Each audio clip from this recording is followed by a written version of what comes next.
ঘুরতে ঘুরতে মোহাম্মদপুরে আরো একটা নতুন জায়গায় চলে গেলাম। এটা হচ্ছে তিথি ডোর।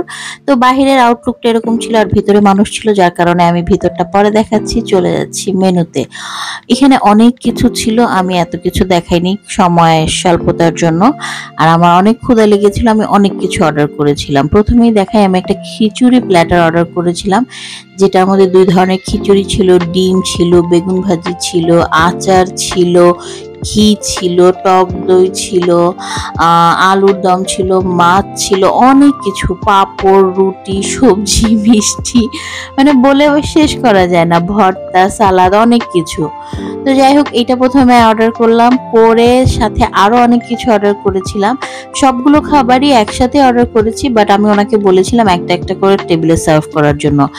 আর এটা ছিল আমাদের মেইন। আমরা স্ন্যাক্সে নিয়েছিলাম হচ্ছে এখানে চিকেন একটা আইটেম নিয়েছিলাম, এটা আমার নামটা ভুলে গিয়েছে, মনে নাই।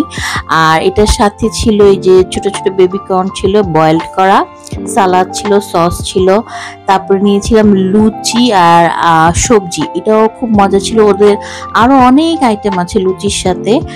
তো যাই হোক, আমরা এগুলো সুন্দর অর্ডার করে খাওয়া দাওয়া শেষ করে চলে গেলাম ডেজার্টে আমরা নিয়েছিলাম ব্রাউনি আর আইসক্রিম। তারপর আমার মনে হচ্ছে একটু ঠান্ডা ঠান্ডা কিছু খাওয়া উচিত, তারপরে এখানে নিয়ে নিলাম একটা ফালুদাটা খুবই ভালো লাগছিল, আইসক্রিম ফালুদা। সো এরপরে এখানের যে ওনার ভাইয়া, ওনার সাথে কিছুক্ষণ কথাবার্তা বললাম, কিছু জিনিস জানলাম। ভাইয়া কেমন আছেন? আচ্ছা ভাইয়া, জানতে চাচ্ছিলাম যে আপনি তো এই ক্যাফেটার ওনার, তিথি ডোর যে আপনার ক্যাফেটার নাম, হ্যাঁ, তিথি ডোরটা আপনার মানে কিভাবে আপনার ইয়েতে আসলো যে এটা তিথি ডোর দেওয়া উচিত, বা নামটা আপনি কিভাবে চিন্তা করলেন? নামটা আমি দিই। আচ্ছা, নামটা আমি দিই, নামটা একজন সাজেস্ট করেছে, প্রস্তাব করেছে। তো আমার শুনে তিথি ডোরের মিনিংটা কি? তিথি ডোর আসলে যখন নামটা আমি দিলাম তখন কিন্তু আমি জানতাম না এটা বুদ্ধ নামে বুদ্ধদেব বসুর একটা খুব বিখ্যাত উপন্যাস আছে, যেটা আমি জানতাম না। আমি শুধু ভাবলাম যিনি আমাকে নামটা সাজেস্ট করেছেন, আমার মনে হলো তিথি ডোর ক্যাফে নামটা খুব ভালো হয়। আর তিথি ডোর আমি বাংলায় যেটা অর্থ আসলে আমার মনে হলো যে তিথি মানে একটা সময়, আর ডোর বাংলায় একটা যুক্ততা, সংযোগ, তাহলে সময়ের সংযোগ, একটা ক্যাফে যে সময় কাস্টমাররা আসবেন একজন আরেকজনের সঙ্গে একটা চমৎকার সময়ের সংযোগ, যুক্ততা, এইভাবে তিথি ডোর। পরে আমি জানলাম যে এটা একটা বুদ্ধদেব বসুর প্রখ্যাত উপন্যাস। ওকে, এবং আপনার এখানে আমি দেখলাম যে অনেক সুন্দর সুন্দর কমেন্টস করে যায় মানুষ, হ্যাঁ, তো এই জিনিসটাও আপনি অ্যালাউ করেছেন। হ্যাঁ, এটাও মানে একটু ডিফারেন্ট টাইপের, এরকম আমি সচরাচর দেখি না কোথাও।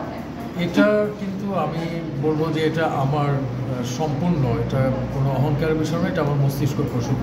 আমি নিশ্চিত, আমি পরে শুনেছি ইন্দোনেশিয়া, মালয়েশিয়া এরকম রেস্টুরেন্ট ক্যাফে আছে যেখানে বল রাইটিং হয়, কিন্তু আমি কিন্তু কিছু দেখে আমার হঠাৎ এই ডেকোরেশনের সময় মনে হচ্ছিল বলে এসে কাস্টমার লিখুক, জাস্ট নারীদের নিয়ে কোনো বাজে মন্তব্য না, ধর্ম এবং রাজনীতি, এছাড়া whatever he wanted to write she can write it, এইভাবে। আর আপনার এখানে আরেকটা জিনিস যেটা খুব ভালো লাগে সেটা হচ্ছে যে এখানে এসে প্রচুর পরিমাণ বই পড়ার সুযোগ করে দিয়েছেন। হ্যাঁ, এটা খুব ভালো একটা জিনিস। মানুষ হয়তো বা খাওয়া দাওয়া করছে, একটু বোরিং টাইম কাটাচ্ছে, সেই সময় এসে একটু বই পড়ছে, ভালো লাগবে। এই আইডিয়াটা নতুন না, মানে বুক ক্যাফে ঢাকায় আমার আগে হয়েছে, হ্যাঁ আরও হয়েছে, কিন্তু আমি ভাবলাম যে আমি ওয়ালগুলো কি আসলে ক্যাফের ওই ক্যাপাচিনো ছবি, নেচার ছবি এরকম দেবো। আমার বইয়ের প্রতি একটা মমত্ববোধ আছে, আমার নিজের লাইব্রেরি আছে, তো আমার মনে হলো ঠিক আছে বুক ক্যাফে ঢাকায় আরও আছে, তারপরে ছোটো একটা ক্যাফে আমি এখানে বই দিয়ে দিই। বই দেওয়ার পর ঠিক করলাম যে সবাই তো আর বইটা টানবে না, তো এটা লাইব্রেরি সিস্টেম হোক, লোকে বই নিক, ফ্রিতে নিক। সেটা কিন্তু আমরা 1 বছর ধরে এখন পর্যন্ত এই ধারাবাহিকতা বজায় রেখেছি।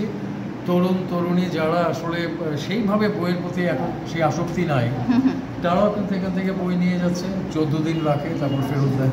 আচ্ছা আচ্ছা, আজকে তো 1 বছর পূর্তি হয়ে গেল আপনার ক্যাফে, একদম তাই না? কেমন লাগছে 1 বছর পূর্তি? আমার অত্যন্ত ভালো লাগছে, কারণ 1 বছরে অনেক উত্থান পতন ছিল। আমি জীবনে কখনো ব্যবসা করিনি, চাকরি করে গেছি। রেস্টুরেন্ট ব্যবসা খুব কঠিন ব্যবসা, কারণ এখানে খাবার দাবার কেনাকাটা অনেক জটিলতা আছে। ডেফিনেটলি। তো যাই হোক, আপনার জন্য আমাদের অনেক শুভকামনা থাকবে। হ্যাঁ, আপনি ভালো থাকবেন, আর আপনার এই যে সুন্দর একটা উদ্যোগ, এটা খুবই ভালো। আশা করব যে সবাই এই ধরনের কিছু ভালো ভালো উদ্যোগ নেয়। ঠিক আছে ভাইয়া, ভালো থাকবেন। অনেক ধন্যবাদ। ওকে ভাইয়া। ওই দিন ছিল ওনার ক্যাফের 1 বছর পূর্তি। তো যাই হোক, এখন ক্যাফেটা একটু ফ্রি, যার কারণে আপনাদের ভিতরটা দেখাচ্ছি। ক্যাফেটার ভিতরটা খুবই সুন্দর, আমার কাছে খুব ভালো লেগেছে। অনেক কমেন্টস ছিল, সব তো পড়া সম্ভব না। কিছু কিছু কমেন্টস পড়েছি, ভাল লেগেছে। আর নামটা আমার কাছে অনেক বেশি ভালো লেগেছে।